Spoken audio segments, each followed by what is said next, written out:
We economic hitmen really have been the ones responsible for creating this first truly global empire. And we work many different ways.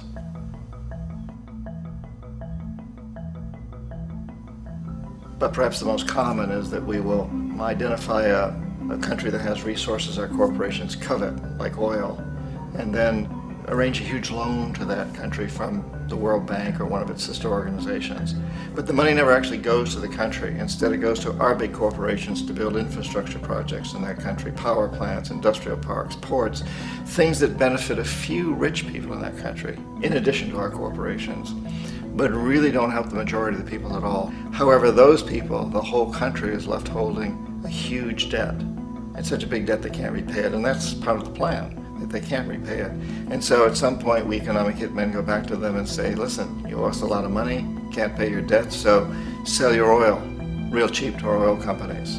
Allow us to build a military base in your country, or send troops in support of ours to someplace in the world like Iraq, or vote with us on the next UN vote. To have their electric utility company privatized and their water and sewage system privatized and sold to U.S. corporations or other multinational corporations. So there was that whole mushrooming thing, and it's so typical of the way the IMF and the World Bank work, that you put a country in debt, it's such a big debt it can't pay it, and then you offer to refinance that debt and pay even more interest.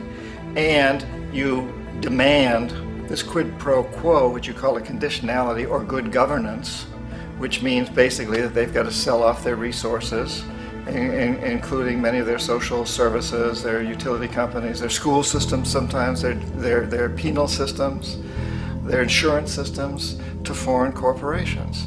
So it's a double, triple, quadruple whammy.